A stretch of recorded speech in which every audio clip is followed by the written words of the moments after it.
경건한 마음으로 임마누엘 성가대와 니시 오케스트라의 찬양과 연주에 맞춰 묵도하심으로 주일 2부 예배를 아버지 하나님께 드리시겠습니다.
나의 평생의 선하심과 인자하심이 정녕 나를 따르리니 내가 여호와의 집에 영원히 거하리로다. 아멘. 다 함께 자리에서 일어나셔서 개회 찬송가 37장 1절 4절을 부르시겠습니다.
성시교독은 46번을 교독하시겠습니다. 너희는 마음에 근심하지 말라. 하나님을 믿으니 또 나를 믿으라.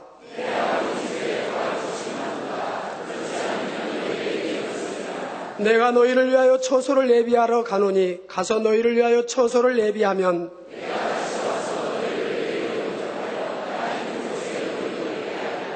내가 가는 곳에 그 길을 너희가 알리라.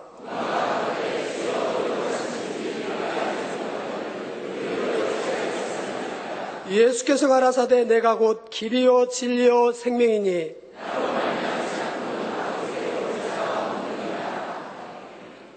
사도신경하심으로 신앙 고백을 드리시겠습니다. 전능하사 천지를 만드신 하나님 아버지를 내가 믿사오며 그 외아들 우리 주 예수 그리스도를 믿사오니 이는 성령으로 잉태하사 동정녀 마리아에게 나시고 본디오 빌라도에게 고난을 받으사 십자가에 못 박혀 죽으시고 장사한 지 사흘 만에 죽은 자 가운데서 다시 살아나시며 하늘에 오르사 전능하신 하나님 우편에 앉아 계시다가 저리로서 산자와 죽은 자를 심판하러 오시리라. 성령을 믿사오며 거룩한 공예와 성도가 서로 교통하는 것과 죄를 사하여 주시는 것과 몸이 다시 사는 것과 영원히 사는 것을 믿사옵나이다. 아멘. 자리에 앉으셔서 통성으로 자복하는 기도를 드리시겠습니다. 할렐루야. 좋으신 아버지 하나님, 은혜와 사랑을 진심으로 감사를 드립니다. 지난 한 주간에도 저희들 주님의 은혜 나래 안에 품어주셔서 평안한 중에 거할 수 있게 해주셨다가 오늘도 주님께서 복주심하고 하신 성일에 주님의 전에 나와서 신령과 친정으로 예배할 수 있도록 하여 주시오니 감사를 드립니다. 아버지, 저희의 마음과 뜻과 힘과 정성을 다해 드리는 예배를 기뻐 받아 주시옵소서. 뿐만 아니라 저희들 지난 한 주간 동안에도 아버지 뜻대로 살기를 원하였지만 알게 모르게 또 지었던 죄들도 이 시간 잡아가오니 힘든 것 같이 양털과 같이 희게 하여 주시옵소서. 아버지 하나님, 그리하여 이 시간에 저희들 마음을 활짝 열고 주시는 풍성한 은혜 넘치게 받아 누리는 그러한 시간이 되어지게만 하여 주시옵소서. 감사하며 예수 그리스도 이름으로 기도하옵나이다. 아멘. 찬송가 222장을 부르신 후에 이종우 장로님 나오셔서 예배를 위해서 대표로 기도해 주시겠습니다. 224장입니다.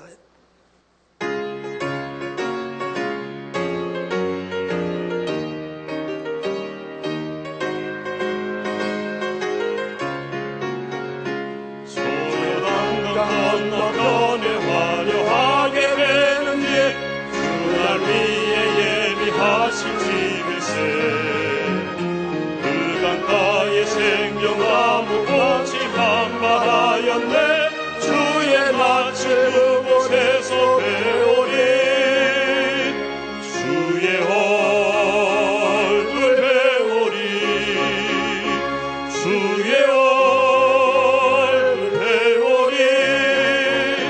슬픔 하나도 없고 흙에 찬란한 데서 구속하신 주의 얼굴 배우리. 주가 내게 부탁하신 모든 역사 마세로 예비하신 그곳에서 쉬겠네. 성도들이 주의 영광 할렐루야 부를 때 나의 음성 그 노래에 하나리. 주의 얼굴 배우리. 주의 얼굴 배우리. 슬픔 하나도 없고 흙이 찬란한 데서 구속하신 주의 얼굴 배우리. 일찍 떠나 그곳에 간 사랑하는 친구들 나를 기다리고 있으리로다. 세상 길을 가간 후에 나도 거기 올라가 그 집에서 저희들과 살리래. 주의 얼굴 배우리. 주의 얼굴 배우리. 슬픔 하나도 없고 흙에 찬란한 데서 구속하신 주의 얼굴 배우리.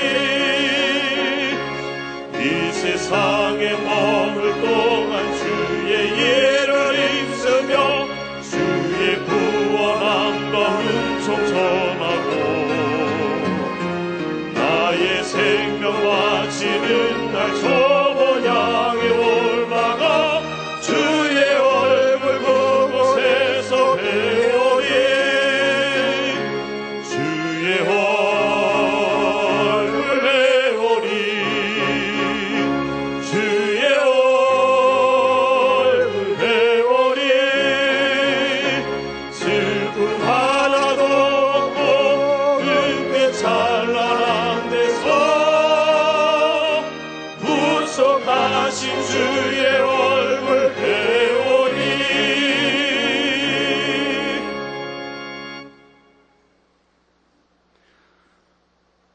할렐루야. 사랑의 우리 아버지 하나님, 그 원하시는 청과 사랑의 진실로 감사와 존귀와 영광을 돌립니다.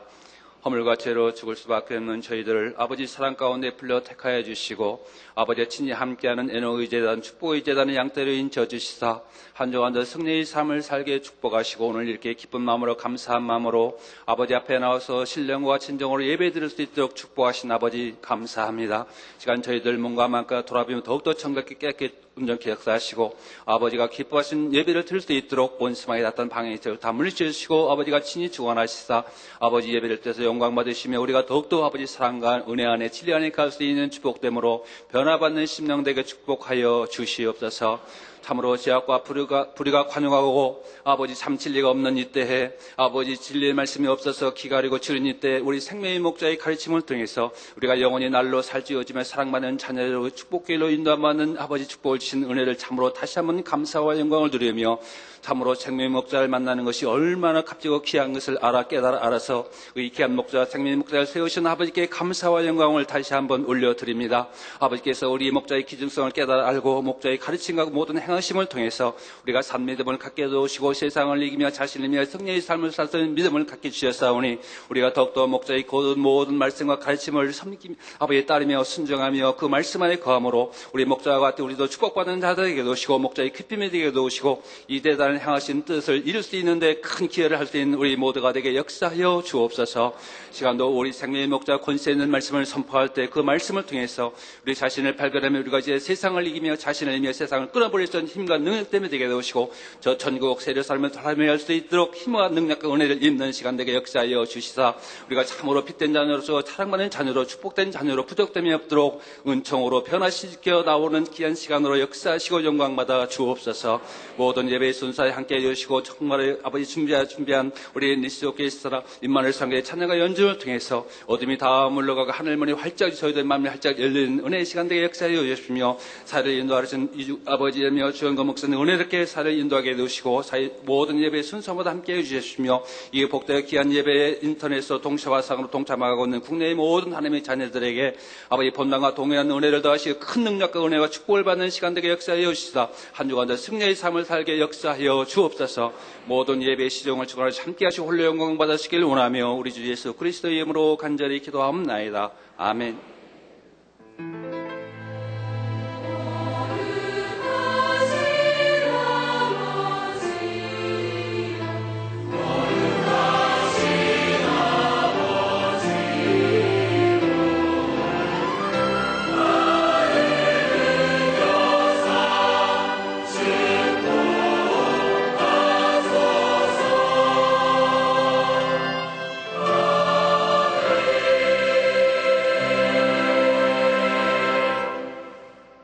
저와 여러분이 이 시간 은혜 받으실 말씀 구절은 누가복음 23장 43절입니다.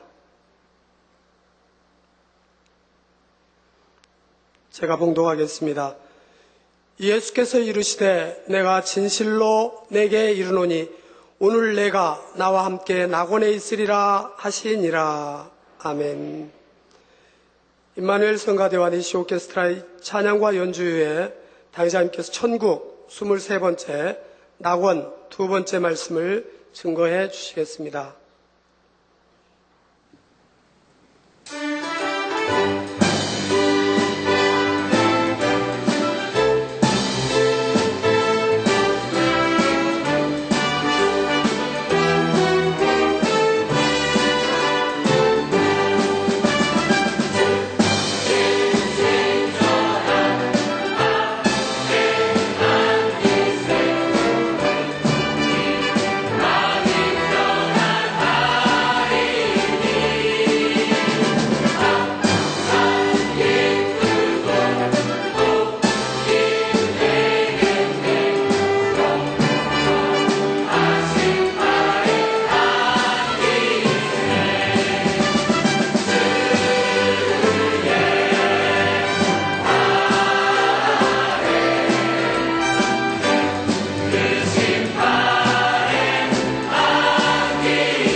아멘.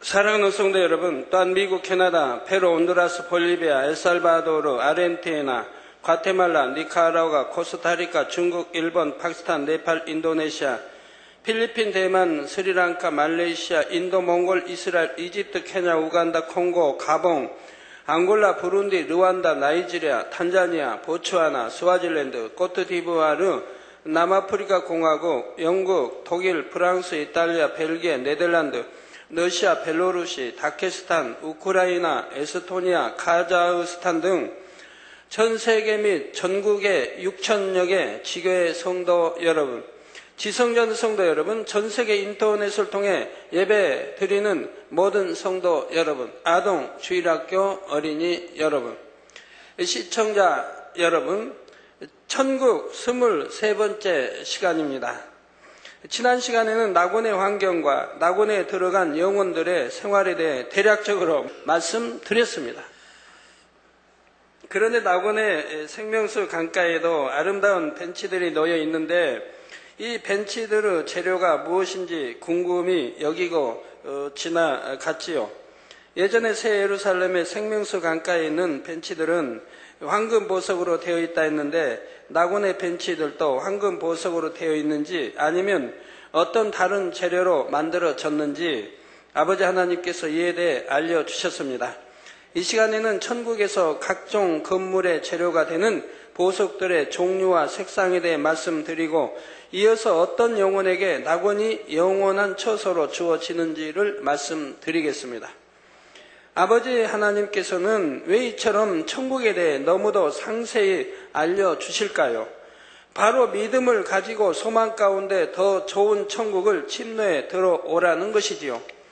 그러므로 모든 성도님들은 오늘 말씀을 통해서 더욱 천국의 소망을 갖게 되시며 선과 사랑이 가득한 보석보다 아름다운 마음으로 일궈 가시기를 주님의 이름으로 축원합니다. 사랑하는 성도 여러분, 새 예루살렘의 생명수 강가에 놓인 벤치는 황금 바탕 위에 각종 보석으로 꾸며졌는데 낙원의 생명수 강가에 놓인 벤치는 무엇으로 만들어져 있을까요? 낙원의 벤치는 이 땅에 대리석 같은 보석을 깎아 만들어 놓았습니다. 이 땅에서는 대리석도 값이 나가긴 하지만 돌의 일종의 보석이라고 하지는 않지요.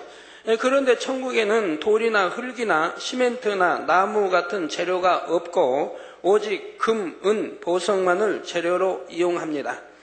따라서 낙원의 벤치를 만드는 재료가 이 땅의 것으로 비유하면 대리석을 깎아 놓은 것과 비슷하게 보인다 해도 낙원에서는 그것이 대리석이라는 돌이 아니요 하나의 보석의 일종이라는 사실입니다. 또겨 잘못 들으시고 낙원에 천국에도 대리석이 있다 그러시면 안 돼요. 또한 낙원에는 이 땅에 대리석 같은 벤치만 있는 것이 아니지요. 새 예루살렘에도 황금 바탕에 보석이 장식된 벤치만 있는 것은 아닙니다. 예를 들어 새 예루살렘에는 크리스탈을 깎아서 보석으로 장식한 벤치도 있습니다. 투명하면서 선명한 빛을 내는 이 벤치는 황금 보석으로 된 벤치와는 또 다른 아름다움을 바라지요. 그러면 낙원에도 이 크리스탈 벤치가 있을까요? 투명한 보석으로 만든 벤치가 있기는 하지만 새 예루살렘처럼 크리스탈 벤치가 아니요 이 땅의 유리에 비유할 수 있는 그런 재료로 만든 벤치가 있는 것이지요. 이 땅에서도 투명한 빛을 내는 것으로는 다이아몬드도 있고 크리스탈도 있고 큐빅도 있고 유리도 있고 또 얼음도 있습니다. 이 각각에서 나오는 빛이 다르고 가치도 다 다른 것을 알 수가 있지요. 이처럼 천국에서도 집뿐만 아니라 각종 시설물을 만드는 재료들은 금, 은, 보석인데 각각의 처소마다 그 빛깔과 색상과 가치가 다르며 종류의 다양함도 다르다는 사실입니다. 예를 들어 새 예루살렘의 성벽이나 집의 벽면은 벽옥이라는 보석으로 되어 있는데 이것은 안에서는 밖이 보이나 밖에서는 안이 안 보인다 했지요. 이 새 예루살렘에 있는 벽옥이 진정한 보석으로서의 벽옥이라면 낮은 처소로 갈수록 진품보다 못한 벽옥으로 각종 건물이 지어진다는 것입니다. 그래서 낙원의 건물도 안에서 밖이 보이고 밖에서 안이 보이지 않는 이 같은 기능을 하는 재료로 만들어져 있지만 그것의 가치는 새 예루살렘의 벽옥과는 전혀 다르지요. 천국에는 돌이나 흙이나 시멘트가 없기에 낙원의 건축물을 만든 재료도 보석의 일종이긴 하지만 진품보다는 새 예루살렘에 있는 보석은 새 예루살렘에 있는 것이요, 낙원의 보석은 빛깔도 색상도 가치도 다름을 잘 이해할 수 있기를 바랍니다. 새 예루살렘에서 붉은 빛을 내는 보석을 본다면 그것은 진품 홍보석일 수 있습니다. 그러면 천국의 다른 처소에는 붉은 빛을 내는 보석이 있을까요? 없을까요? 3천층, 2천층, 1천층뿐만 아니라 낙원에도 붉은 빛을 내는 보석이 있으나 새 예루살렘 이외의 다른 처소에 있는 붉은 빛 보석을 홍보석이라고 하지는 않지요. 진정한 홍보석은 새 예루살렘에 있는 것이고 다른 처소들에 있는 붉은 빛을 내는 보석들은 그냥 천국의 보석 중에 하나일 뿐인 것입니다. 금도 마찬가지이지요. 천국의 길은 모든 처소가 황금길이라 했는데 새 예루살렘의 길은 진짜 황금으로 된 길이라면 낙원의 길도 금으로 되어 있는 것이 사실이지만 새 예루살렘의 황금과는 다릅니다. 이 땅에서도 순도에 따라서 그 빛이 다르고 가치가 다른 것처럼 천국의 각 처소에 있는 금도 빛과 가치가 다른 것이지요. 녹보석, 남보석 등 천국의 다른 모든 보석들도 마찬가지입니다. 이 땅에서도 진품이 있는가 하면 진품보다는 못하지만 그래도 가치 있는 것이 있고 진품을 흉내낸 모조품도 있습니다. 금도 24K도 있고 18K도 있고 또 14인가요? 12인가요? 또 있고 다 이게 가치가 다르지 않습니까? 어떤 거는 14K도 아닌데 거기에 금 몇 개 있다고 하나요? 금이 폈다고 하나요? 해가지고 전혀 금이 아닌데도 금처럼 보이게 하는 것도 있습니다. 가격 차이가 다 다르겠죠. 다이아몬드도 마찬가지입니다. 같은 무게라고 해도 다이아몬드에 따라서 진짜 몇 억짜리도 있는 거고 또는 몇 천만 원짜리 있고 몇 백만 원짜리도 있는 것을 볼 수 있습니다. 이처럼 천국에서도 진정한 의미의 보석, 곧 진품 보석은 새 예루살렘에 있는 것이요, 다른 처소의 보석들은 가치가 덜하며 빛깔도 차이가 난다는 사실을 잘 이해하시면 되겠습니다.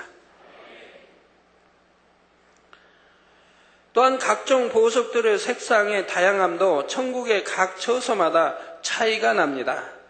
높은 차원의 처소일수록 그 종류가 다양해서 새 예루살렘에 있는 색상이 낙원에는 없는 것도 있지요. 예를 들어 붉은 빛이라 해도 빨간색에 가까운 붉은 빛도 있고 주황색에 가까운 붉은 빛도 있으며 분홍색에 가까운 붉은 빛도 있을 수 있습니다. 그 밖에도 색의 농도에 따라서 진하게 또는 엷게 얼마든지 다양한 붉은 빛이 있을 수 있지요. 붉은 빛뿐만 아니라 노랑, 파랑, 초록 등 다른 모든 색상들도 마찬가지이지요. 한 가지 색깔이 있으면 그 원색뿐만 아니라 농도와 배합에 따라서 얼마든지 다양한 색상이 파생되어 나올 수 있는 것입니다. 이처럼 가능한 모든 색상이 존재하며 보석에서 2중, 3중의 빛이 나는 곳이 새 예루살렘이라면 낮은 처소로 갈수록 원색에서 파생되어 나오는 색상의 종류가 적어지게 되지요. 낮은 처소로 갈수록 색상이 단순화되는 것입니다. 따라서 각 처소마다 건축물과 시설물의 색상도 많은 차이가 나는 것을 볼 수가 있습니다. 건축물의 재료가 되는 보석의 색상의 종류가 다르니 그것으로 만들어진 결과물도 차이가 나는 것이지요. 그런데 천국에는 보석의 색상뿐만 아니라 꽃두루 색상도 처소에 따라서 종류가 다릅니다. 그래서 예를 들어 낙원에 있는 영혼이 새 예루살렘에 초대받아 들어가서 어떤 집이나 정원을 돌아본다면 황홀할 수밖에 없습니다. 집의 크기나 모양 때문이기도 하지만 낙원에서는 찾아볼 수 없었던 색상이 새 예루살렘에 있기 때문입니다. 새 예루살렘에 있는 보석과 꽃의 색상은 그 수를 헤아릴 수 없을 만큼 다양하며 그 이 땅에서는 없는 색상들도 많이 있습니다. 그래서 새 예루살렘의 아름다운 전경을 그림이나 모형으로 표현해 보고자 해도 이 땅에서는 그대로 표현할 수가 없는 것입니다. 또 한 가지 성도님들 중에서 이런 질문을 하신 분이 있었습니다. 애완견을 키우시는데 너무너무 그 애완견을 사랑하시는 것입니다. 그래서 천국에서도 그 애완견과 함께 살 수 있습니까? 하는 것이었지요. 먼저 말씀드릴 것은 이 땅의 어떤 짐승도 천국에 가지는 못한다는 사실입니다. 사람도 가기 힘든데 어떻게 애완견이 갈 수 있겠습니까? 전도서 3장 21절에 인생의 혼은 위로 올라가고 짐승의 혼은 아래 곧 땅으로 내려가는 줄을 누가 알랴 말씀하셨듯이 짐승은 영이 없기 때문에 죽으면 혼이 흩어져 버리고 그것으로 끝입니다. 따라서 여러분이 아무리 믿음이 좋다 해도 이 땅에서 키우던 애완견을 데리고 천국에 갈 수는 없는 것이지요.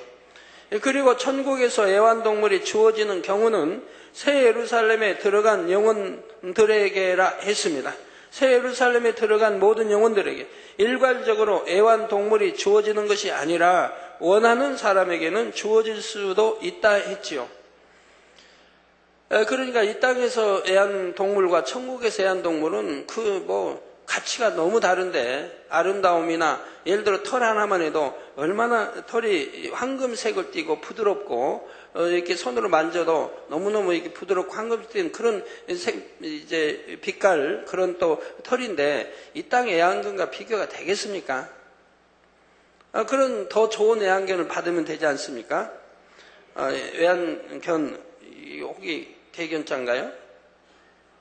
애완견 하면 개만 들어가나요? 개만 속한가요? 그러면 천국에는 애완견 없습니다. 개는 없으니까요. 애완동물들입니다. 자, 그러면 이처럼 새 예루살렘에서 주어지는 애완동물 중에 이 땅의 개와 같은 동물이 있을까요? 성경에서는 개가 좋지 않은 비유로 쓰인 것을 볼 수가 있습니다. 바로 베드로후서 2장 22절에 참 속담에 이르기를 개가 그 토하였던 것에 돌아가고 돼지가 씻었다가 더러운 구덩이에 도로 누웠다 하는 말이 저에게 응하였도다 말씀하셨죠. 즉 변개하는 사람을 두고 말합니다. 이랬다 저랬다 변개. 오늘 이렇게 결심했다 내일은 또 그 결심이 달라지고 또 오늘 회개하고 이제 다시는 죄 안 짓겠으면 회개하고 또 몇 달 후에 또 죄를 짓고 이렇게 늘 변개하는 사람. 이런 거를 개와 돼지에 성경은 비유하고 있는 것입니다. 따라서 새 예루살렘에도 개는 없고 애완동물로 주어지지도 않는 것입니다. 그런데 사람들이 개를 애완용으로 키우는 이유가 무엇입니까? 바로 주인을 알아보고 비교적 잘 순종하며 주인을 사랑하며 따르기 때문이지요. 이처럼 새 예루살렘에서 애완용으로 주어진 동물은 이 땅의 개와는 다른 형상의 동물이지만 개보다 훨씬 사랑스러우면서 또한 그 속성을 지닌 동물들이 주어져서 주인을 기쁘고 즐겁게 해줍니다. 천국에는 특히 새 예루살렘에는 이 땅에는 없는 다양한 종류의 동물들이 있고 이 땅의 동물들보다 훨씬 사랑스럽고 귀엽고 멋진 동물들도 많이 있다는 사실입니다. 그러니까 애완용 사랑하셔서 가지고 가고 싶으신 분은 낙심하지 마세요. 그보다 더 좋은 거 받으시면 되겠는데 애완동물. 예를 들어서 여러분 사과가 내게 사과가 있고 또 다른 사과가 있는데 내가 가지고 있는 사과는 빛깔도 안 좋고 맛도 달지도 않고 저쪽 사과는 빛깔도 좋고 맛도 달고 먹음직스럽다. 그러면 어떻게 했어요? 그건 바꿔주겠다면 싫다고 하겠어요? 나는 사과 좋아하고 이 사과가 나는 제일이에요. 이거 안 바꿔요 할 사람 못 있겠어요. 빛깔도 좋고 더 아름답고 맛도 더 좋은데 당연히 바꾸죠.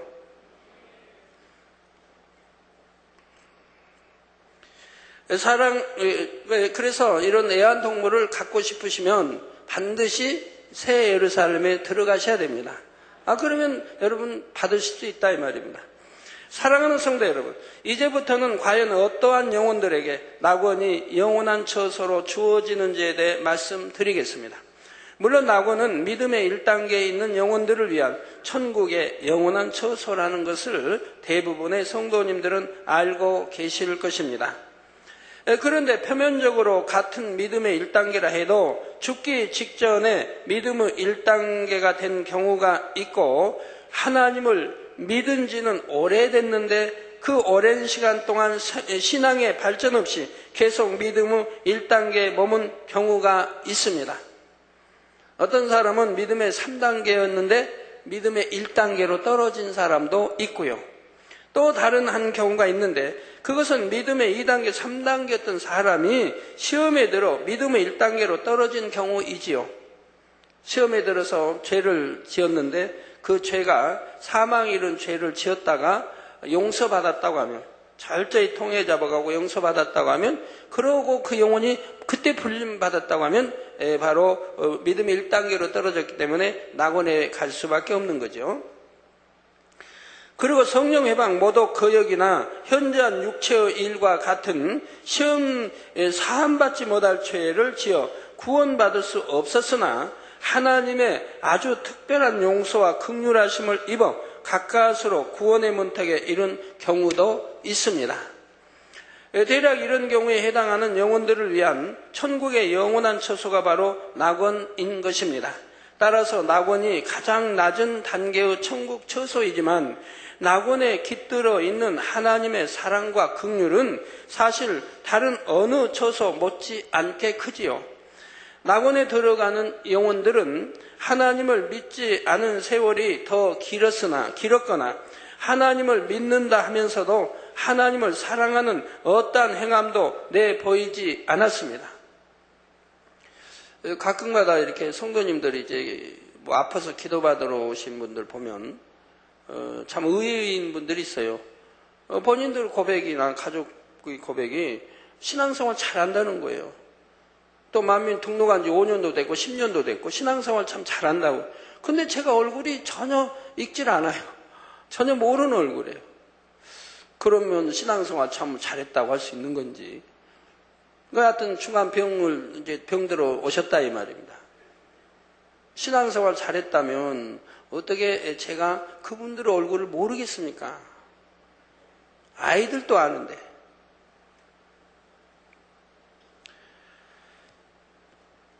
네, 그래서 하나님을 사랑하는 어떠한 행함도 내보이지 않았습니다. 그런데도 하나님께서는 그들에게 무서운 지옥 형벌을 명쾌하시고 평안하고 행복한 천국이란 공간에 들이셔서 영원히 살게 해 주시는 것입니다. 단지 하나님을 알았고 예수 그리스도를 영접했다는 이유만으로 이처럼 놀라운 축복을 주셨으니 이 낙원의 영혼들에 대한 아버지 하나님의 사랑이 참으로 크시다는 것을 잘 알아야 하겠습니다. 낙원이 영원한 처소로 주어지는 경우는 첫째, 죽음 직전에 죄를 회개하고 주님을 영접함으로 구원받은 경우입니다. 바로 우리 예수님께서 십자가에 달리셨을 때 예수님의 좌우로 함께 십자가에 달렸던 강도들 중에 한 명이 이에 해당하지요. 누가복음 23장 39절에서 43절을 보면 달린 행악자 중 하나는 비방하여 가로되 내가 그리스도가 아니냐 너와 우리를 구원하라 하되 하나는 그 사람을 꾸짖어 가로되 내가 동일한 정죄를 받고서도 하나님을 두려워 아니하느냐. 우리는 우리의 행한 일에 상당한 보응을 받는 것이니 즉 자기의 죄를 인정하고 있습니다. 그래서 보응받는 것도 알고 있습니다. 보응을 받는 것이니 이에 당연하거든요. 자기가 이렇게 처벌받아 사형 언도받아 십자가 처형받아 죽는다 한 것도 당연하다고 인정합니다. 당연하거니와 이 사람의 행한 것은, 즉 우리 주님을 말씀하죠. 예수의 행한 것은 옳지 않은 것이 없느니라. 다 옳은 일, 선한 일만 했다 이 말입니다. 하고 가로되 예수여 당신의 나라에 임하실 때 나를 생각하소서니, 즉 천국도 믿고 있는 것입니다. 즉 마음 중심에서 회개하고 있지 않습니까? 겉으로만 하는 게 아니고 마음 중심에서 지금 회개를 하고 있다 이 말입니다. 주님을 지금 영접하고 있다 이 말입니다. 예수께서 이르시되 내가 진실로 내게 이르노니 오늘 내가 나와 함께 낙원에 있으리라 하셨습니다. 항상 여러분은 성경을 문자로 보시면 안 됩니다. 오늘 내가 나와 함께 낙원에 있다고, 오늘 그래 운명하신 그날 낙원에 주님 가신 거 아니지 않습니까? 그래서 성경을 항상 그 문자로 보시면 안 돼요. 영적으로 해석을 하시고 알아야 됩니다. 이처럼 예수님께서 십자가상에서 운명하실 때 두 명의 강도가 예수님의 좌우편에 함께 못 박혔었지요. 이때 한편 강도는 예수님을 비방하였으나 다른 편 강도는 오히려 그를 꾸짖으며 자기 죄를 회개하고 예수님을 구세주로 영접했습니다. 지금 십자가 처형을 받고 얼마나 고통스럽겠어요. 많은 사람을 보는 앞에서. 그러면 그 입술에 고운 선한 말이 나올 리가 없지요. 이 강도는 그래도 선했고 주님을 인정했고 구원을 요청하고 있지 않습니까? 자기 죄를 인정하고. 그러니 당연히 구원받을 만한 믿음이 있지 않았습니까? 그러자 예수님께서는 회개한 한편 강도에게 오늘 내가 나와 함께 낙원에 있으리라 말씀하시며 구원받았다는 사실을 알려주셨지요. 우리 주님 앞에 10 문둥병자가 나왔는데 치료를 다 받았어요. 10명이. 그런데 9명은 떠나고 1명만 하나님께 영광을 돌렸어요. 주님 앞에 찾아왔어요. 주님이 뭐라고 하시나요? 9명은 구원 못 받았다고 말씀하죠. 즉 너는 구원 받았다 라고 말씀하지 않습니다. 내가 치료받았다고 해서 구원 받는 게 아닙니다. 주님을 떠나버리면 뭐예요? 교회를 떠나고 주님을 떠나고 진리를 떠나버리면 하나님과 아무 상관이 없죠. 내가 치료받았으면 그때부터는 내가 바른 신앙생활을 해 나가야 하는 것이죠. 그래야 더욱더욱 건강해지는 것이고 질병이 틈타지 않는 것인데, 이제 주님 영접할 때만 회개한다고, 치료받을 때만 회개한다고 하고 막 찾아서 해놓고 이제 치료받고 나면은 하나님 멀리 교회도 멀리 이제 몇 달 후에 멀리 이래버리면 아무 하나님과 상관이 없지 않습니까? 구원과도 상관이 없지요. 자, 이 강도는 예수님을 구세주로 영접했을 뿐 죄악을 싸워 버리는 것도 아니고 하나님의 말씀대로 살아간 사람도 아니었습니다. 죽음 직전에 예수님을 구세주로 영접했으니 하나님의 말씀을 듣고 배우며 깨우쳐서 행할 수 있는 시간도 주어지지 않았던 것입니다. 이처럼 예수 그리스도를 영접했지만 하나님의 나라와 의를 위해서 수고한 것이 없는 사람에게 예비된 천국이 바로 낙원인 것입니다. 앞으로도 설명되어지겠습니다만, 예를 들어 믿음의 3단계 있고 열심히 충성도 했는데 어느 때가 육체일을 범했고 사망일은 육체일을 범했어요. 그러면 이제 믿음의 1단계 이하로 떨어졌죠. 사망일은 육체일이니까 구원받지 못할 이제 믿음이 됐죠. 그런데 어찌하든 통에 잡아가고 회개해서 용서를 받아서 이제 구원받게 됐다고 합시다. 그러면 그리고 그때 이제 소천했다고 해봐요. 그러면 이제 낙원에 가게 됐죠. 구원받게 회개해서 용서 받았으니까. 그러면 이제 믿음의 1단계부터 다시 시작하는 것이 된다 이 말입니다. 상급도 없는 것이고 상급도 다 없어져 버리고.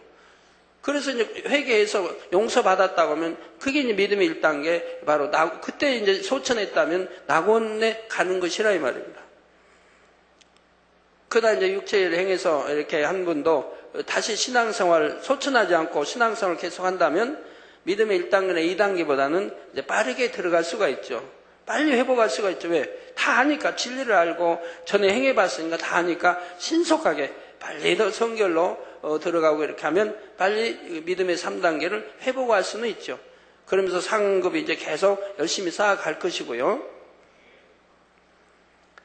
자, 그렇다고 해서 만일 죽음 직전에 주님을 영접하기만 해도 구원받아 이 땅과 비교할 수 없이 아름답고 행복한 낙원에 들어갈 수 있으니 나도 그렇게 해야 되겠구나라고 생각한다면 이는 아주 잘못된 생각입니다.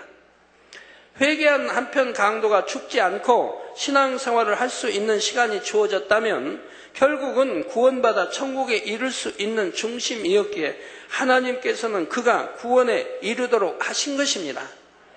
그러나 누구나 죽음 직전에 주님을 영접할 수 있는 것은 아니며 믿음이 그렇게 순식간에 주어지는 것도 아닙니다.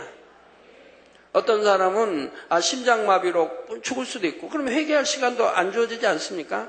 뭐 교통사고로 안 좋은 편 좀 쓸게요. 뭐 즉사한다든가 비행기 사고로 떨어져서 하여튼 죽는다든가 이런 경우는 회개할 시간도 주어지지 않지 않습니까?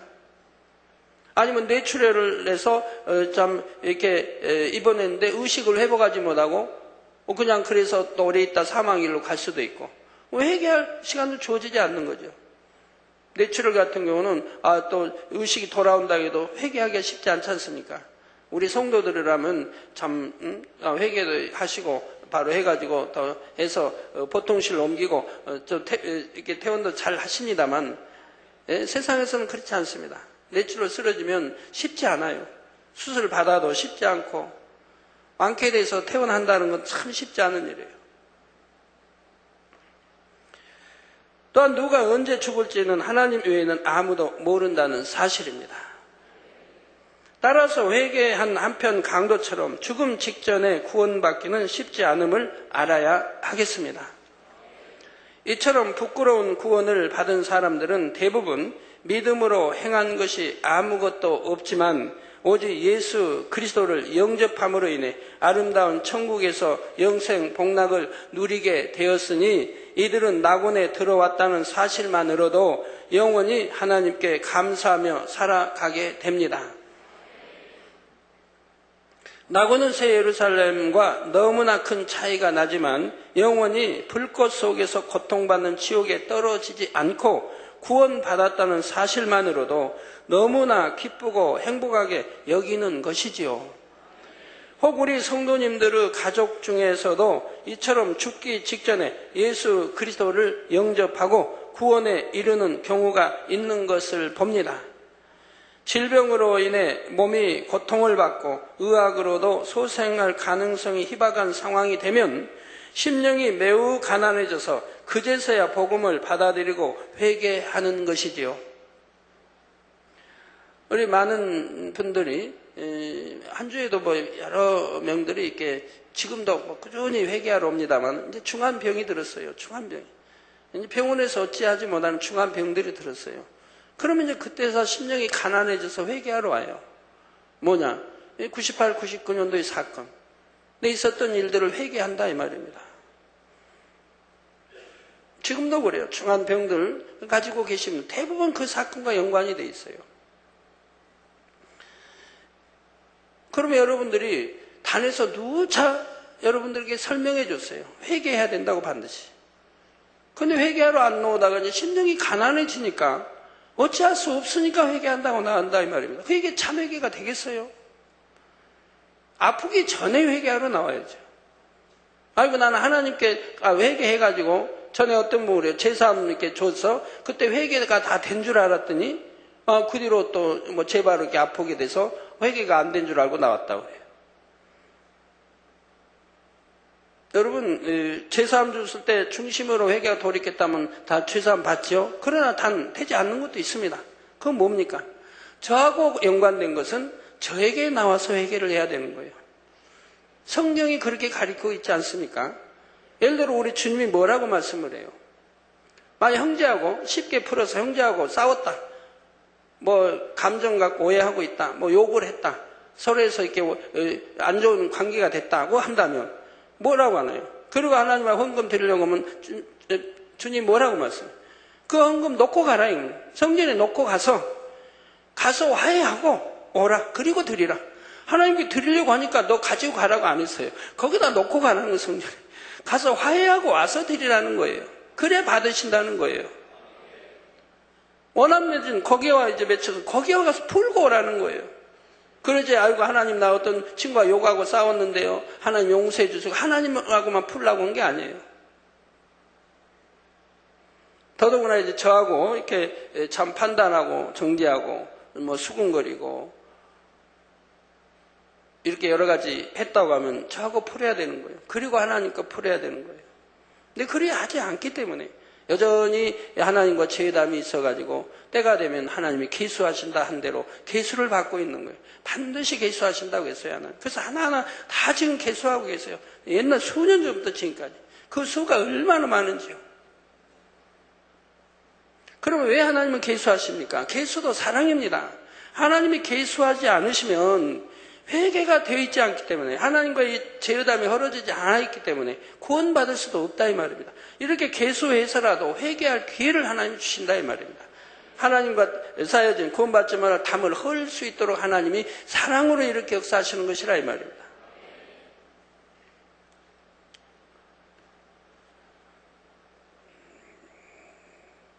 이처럼 죽기 직전 하나님을 믿었다는 것은 살아있는 동안 오랜 세월 전도를 받았어도 그 좋으신 하나님을 믿지 않았다는 것입니다. 가족들이나 이웃이나 친구들을 통해 여러 번 전도를 받았어도 믿지 않았고 완강하게 거부하거나 오히려 핍박한 이들도 있지요. 그런데 질병 등으로 죽음 직전에 이르니 그제서야 심령이 가난해져서 자기 죄를 회개하고 복음을 받아들이는 것입니다. 만일 하나님께서 이런 사람들을 공의로만 대한다면 이들은 구원받을 조건에 심히도 미달되기에 추수 때 죽정이를 미련 없이 버리듯이 그냥 버릴 수 있습니다. 그러나 사랑과 긍휼의 하나님께서는 그런 사람들이 죽기 직전이라도 죄를 회개하고 예수 그리스도를 영접하는 것을 믿음으로 보시고 구원에 이르게 하신다는 사실입니다.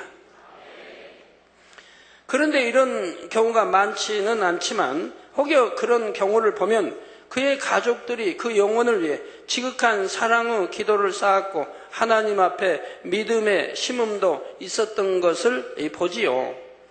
아브라함의 사랑의 기도로 인해 멸망받은 소돔 성에서 조카 롯과 그의 가족들에게 구원의 길이 열렸던 것처럼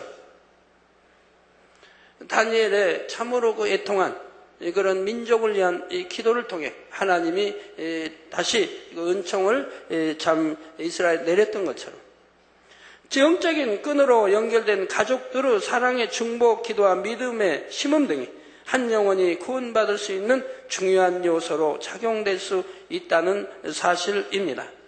여러분 영적인 끈 하면 여기 끈에서도 여러분 분명하게 아셔야 돼요. 또 일꾼들도 분명히 아셔서 상담해 줄 때 신방할 때 정확하게 알려드려야 되고요. 끈은 누구하고 되어지냐? 부부 사이의 끈이요. 부모와 자식 사이의 끈이에요. 일촌관계, 무촌, 일촌관계 끈이 됩니다. 형제간 사이에는 끈이 안 됩니다. 이촌이니까 끈이 안. 그런데 끈이 되는 경우가 있습니다. 내가 가장 노릇한 모든 형제간들을 내가 다스릴 수 있는, 이끌 수 있는 이런 가장 역할을 했다고 한다면 형제하고도 끈이 됩니다. 책임이 있다 이 말입니다. 책임이 있다 이 말입니다. 그래서 부부간에는 서로가 책임이 있고 부모와 자식 간에는 서로 책임이 있기 때문에 끈이 되는 겁니다. 그래서 부모가 자식이 잘못하면 부모가 책임이 있고 또 부부간에 누가 남편이 잘못하면 아내도 책임이 있고 아내가 잘못하면 또 남편이 책임이 있고요. 이게 끈인 거예요. 그 끈인데도 끈으로 묶이지 않는 경우가 있습니다. 그것은 상대가 하나님을 믿지 않을 때, 영접치 않았을 때 남편이든 부모든 상대가 하나님을 영접치 아니했을 때 저는 하나님과 무관할 때는 하나님이 끈으로 있지 않습니다. 그래서 남편이 뭐 잘못했다고 해서 아내가 병들거나 부모가 잘못해서 아이들이 병들거나 또는 아이들이 잘못해서 부모가 병들거나 하진 않아요. 왜? 전혀 하나님을 영접치 않았고 믿지도 않으니까. 끈으로 있질 않아요. 이런 것을 여러분이 잘 헤아릴 줄 알아야 됩니다.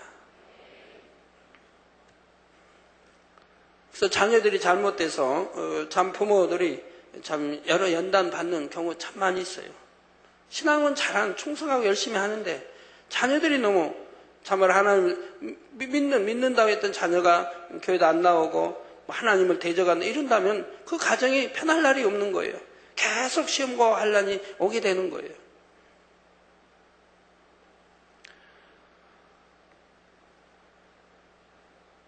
예, 또 이러한 영적인 원리는 앞으로도 계속해서 구원받는 다른 경우들에 적용될 수 있으므로 성도님들은 이 영적인 원리를 잘 기억해 두시기를 바랍니다. 다윗 임금도 하나님의 사랑받는 다윗 임금도 다윗이 살인을 하니까 악한 마음으로 살인을 하죠. 살인을 하게 되니까 그 끈인 아들에게 가지 않습니까? 다윗이 가장 사랑했던 아들이 죽음을 맛보게 됩니다. 이게 끈이라 이 말입니다.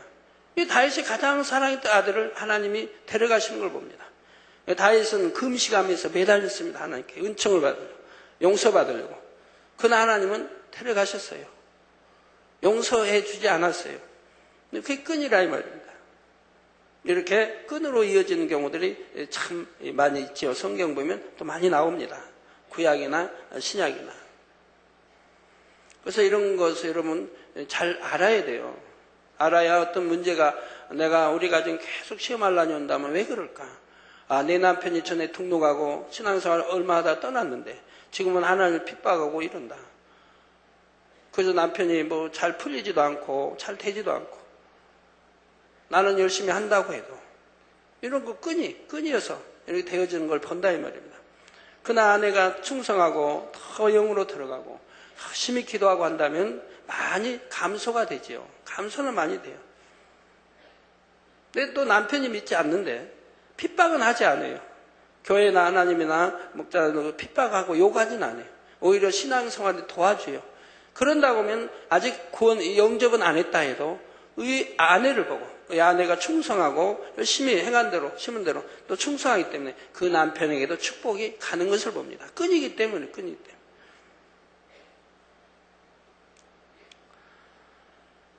자, 그래서 영적인 끈으로 연결된 가족들의 사랑의 중복 기도와 믿음의 심음 등이 한 영혼이 구원받을 수 있는 중요한 요소로 작용될 수 있다는 사실입니다. 여러분 정신 이상 또 이렇게 뭐 귀신 들린 것 같고 정신 이상 많은 분들이 치료받지 못하고 교회는 계속 다니는데 치료받지 못한 분들이 있지 않습니까? 또 왜 그래요? 그만큼 말씀 들어서 믿음도 가졌는데 왜 응답받지 못해요? 이 끈이라는 게 있으니까 부모의 끈이 있고 다 이렇게 끈들이 있는데 그 부모들이 통해자고 회개하지 않아요. 그 자녀를 사랑한다면 어찌하든 하나님 잘 믿고 통해 잡아가고 기도로 매달릴 텐데 그러지 않는다 이면 끈인데도 그러지 않는 사랑도 주지 않는다 이면 될 대로 되라는 식이라 이면 그러니까 응답을 못 받는다 이 말입니다. 그래서 이런 경우 저런 경우를 여러분들이 밝게 알면 큰 도움이 되죠 신앙에. 이러한 영적인 원리는 앞으로도 계속해서 구원받는 다른 경우들에 적용될 수 있으므로 성도님들은 이 영적인 원리를 잘 기억해 두시기를 바랍니다. 결론을 말씀드립니다. 사랑하는 성도 여러분, 이 시간은 천국 각 처소의 보석의 차이와 장차 낙원이 영원한 처소로 주어지는 첫 번째 경우를 말씀드렸습니다. 즉 죽음 직전에 죄를 회개하고 예수 그리스도를 영접하여 구원받은 사람에게 낙원이 영원한 처소로 주어진다 했지요. 여러분 참 죽음 직전에 이렇게 회개했다고 해도 그래도 선한 마음이니까 그나마 회개하지요. 어떤 사람 악한 마음은 죽음 직전에 열심히 이렇게 많이 심령이 가난해져 있을 거 아닙니까? 그런데도 전도해도 받아들이지 않는 경우 있어요. 심령은 좀 가난해서 거기는 끄덕끄덕 하는데 마음에서 받아들이지 않는 경우도 있는 거예요. 여러분께 죽음 전에 그냥 아멘하고 찬송하니까 아멘하고 따라 했다고 구원받았다고 그렇게 생각하시면 안 돼요. 구원받지 못한 경우도 얼마든지 있어요. 그래서 구원받은 영혼이라면 여러분들이 보시면 압니다. 믿음 있는 분은 보시면 알아요. 구원받은 영혼은 그 시체도 살아있는 것처럼 보여요. 살아있는 것처럼 산 사람같이 보인다. 하루 이틀 3일 저기를 해도 입관 같은 거 해도 살아있는 사람처럼 보여요. 그리고 평안하게 눈을 감고요. 눈 뜨지 않아요. 평안하게 눈을 감아요. 구원받은 영혼들은. 왜? 구원받은 걸 아니까. 죽음 직전에 안다 이 말입니다. 천사를 보게 죽음 직전에는 영안이 열려요. 여기 나가야 되니까, 빠져나가야 되니까 열리는 거예요. 그러니까 천사를 보는 거예요. 자기를 지금 데리러 온 하얀 옷 입은 두 천사를 보게 돼요. 그러니까 자기가 구원받았다는 거 안다 이 말입니다. 구원받지 못한 사람은 얼굴에 두려움이 있어요. 그게 두려워. 왜? 지옥 사자를 보니까. 검은 옷에 만돌을 입고 모자 쓴 지옥 사자를 보기 때문에 구원받지 못한 걸 알아요. 또 죽음 직전은 천국 지옥이 있다는 걸 알아요. 그때 구원받지 못한 사람은 평안하게 웃으면서 돌아갈 수가 없는 거예요. 그 죽음받아 알죠. 또 장례식에 가서 많이 알죠. 장례하는 날 많이 알게 되죠. 대부분 무지개로 하나님 역사하신 걸 봅니다. 무지개로 역사하신다 이 말이에요. 우리 또 부모님은 믿고 돌아가셨는데 무지개도 장례 때 안 떴다. 그런다고 해서 구원 못 받아. 그런 뜻 아니에요. 다 경우가 있어요. 왜 무지개로 보여주시는 경우가 있고, 어떤 사람은 신앙생활 잘한 것 같은데, 그런데 이제 소천했는데, 무지개 안 뜨는 경우도 있어요. 왜? 그 믿음의 그 연륜과 믿음의 단계로는 정말 하나님을 기쁘시게 해드려야 되는데, 그러지 못한, 하나님을 서운케 한, 그래도 나 구원은 받았다, 이 말. 이런 경우는 또 무지개로 역사하지 않는 경우도 있고, 다 때에 맞춰서 하나님이 역사합니다. 이런 걸 여러분이 다 아시려고 하면, 영의 공부를 참 많이 해야 되거든요. 그래도 단에서 이렇게 설명해 준 것만 다 명심하고 다 이렇게 이해하고 명심한다면 여러분도 엄청 많이 아시게 되는 거예요. 그래서 죽음 직전 죄를 회개하고 예수 그리스도를 영접하여 구원받은 사람에게 낙원이 영원한 처소로 주어진다 했습니다. 이들은 하나님을 위해 한 것이 아무것도 없지만 하나님의 크신 사랑과 긍휼로 인해 구원받았기에 천국에 가서도 하나님 앞에서 고개를 들지 못하고 구원해 주신 은혜에 세세토록 감사하며 살게 됩니다. 혹시 이렇게 인터넷 GCN을 통해서 말씀 듣는 분들,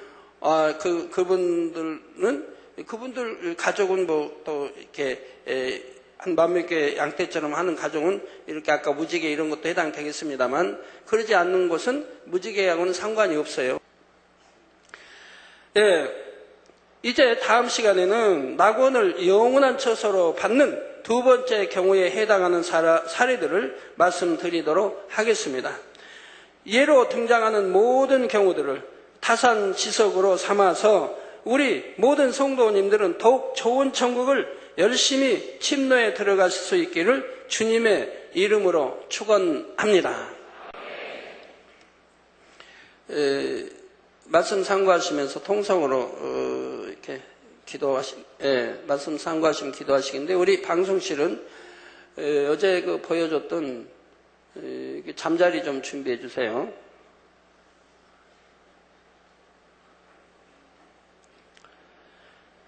기도하겠습니다. 아버지 하나님 감사합니다. 오늘은 낙원에 대해 설명했습니다. 마음에 깊이 새기고 왜 어떤 사람이 낙원에 가는지, 구원받지 못하면 또 낙원에 가는지 이런 걸 분명히 알게 도와주시기를 원합니다. 그래서 결코 낙원에 들어가는 성도가 없게 축복해 주옵시고, 또 새해 삶 소망도 더 넘쳐지게 축복해 주옵소서. 주여 감사합니다. 우리 주 예수 그리스도 이름으로 기도합니다. 아멘. 우리 작년 수련회, 여름 수련회 때 보았던 그 잠자리, 고추 잠자리. 그러니까 서울에 서울시는 서울에 수만 마리가 나타난다면 이해되겠습니까? 그 수만 마리가 뭘 먹고 살고 어디에서 이곳까지 이동을 합니까? 만민교회까지. 더군다나 주로 가을에 있는 고추잠자리가. 고추잠자리는 가을에 주로 많이 보게 되죠. 가을이 아닐 때는 보기 힘들어요. 볼 수 전혀 없다는 건 아니고요. 보기 힘든데, 가을에는, 농촌에서 보면 가을에는 많이 이렇게 보고 있는데, 그것도 높이 뜨진 않아요. 잠자리 높이 나르진 않아요. 그냥 한 10m 이상 그 주위에서 이렇게 나르죠. 그런데 여러분이 오늘 보실 거는 수만 마리가 어제 그제 금요일 날 우리 교회 상공에 또 나중에 보니까 저기 이 기도원 상공에도 나타났다고 합니다. 그래서 우리 성전 위에 또 2, 3전 성전 위에도 또 기도원에까지도 수만 마리가 거추잠자리가 나타났습니다. 한번 보여주시죠. 금요철 할 때는 보셨는데들.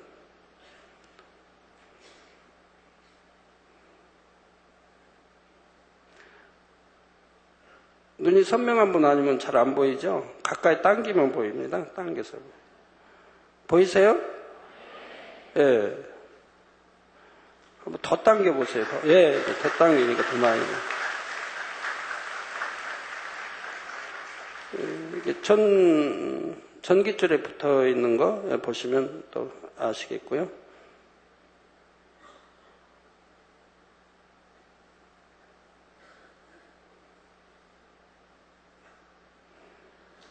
예.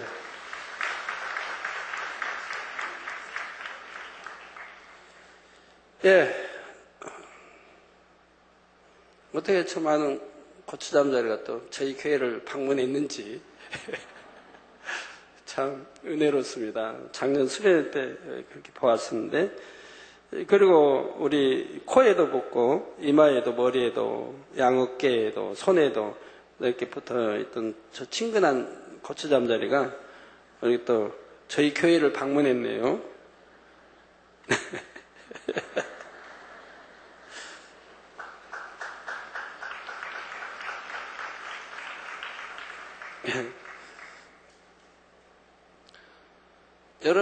이제 금년 여름 수련회 때는 참 재밌을 것 같아요. 많은 기사, 표적, 또 권능, 또 저런 거, 또 일기를 많이 여러분이 체험하시게 될 거고, 구름의 이동, 바람, 온도, 이런 것들 여러분이 체험하시게 될 것은 참 은혜로운 수련회가 될 것 같아요. 예, 환자 위한 기도하겠습니다. 아픈 곳에 손 얹어 주시고요. 또 연약한 곳에 손 얹어 주시고 기도받도록 하겠습니다. 아버지 하나님 감사합니다. 이 시간에 친히 안수해 주옵소서.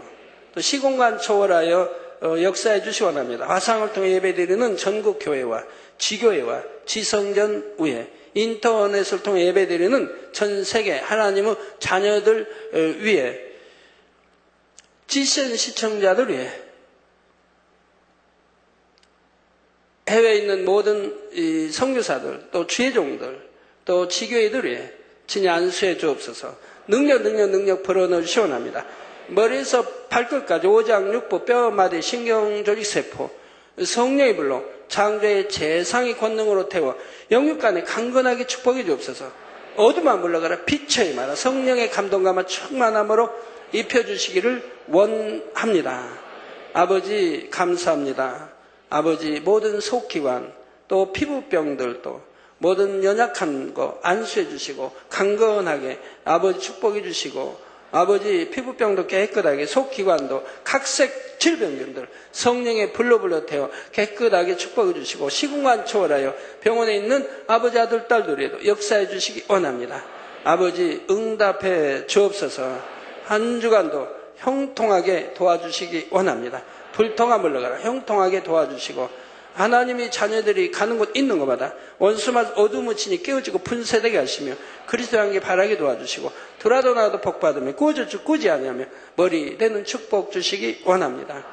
아버지 해외 모든 치교회 아버지 지성전 또 주의 종들 선교사들 지켜주옵시기 원합니다. 교회 차량 성도의 차량도 항상 지켜주시고 영통하게 아버지 운행되게 하옵시고 어떠한 사고도 당하지 않도록 성령의 불담으로 천군천사로 주님의 불꽃 같은 눈동자로 지켜주시고 운전자도 실수하지 않게 지켜주시기를 원합니다. 아버지 감사합니다. 한 주간도 두루두루 지켜주옵시고 가정에 아버지 가족 자녀들을 일터 위에도 지켜주시고 축복해 주옵소서. 예수 그리스도의 이름으로 기도하옵나이다. 아멘. 다 같이 자리에서 일어나시면 당회자님께서 축도해 주심으로 주일 대회를 마치겠습니다.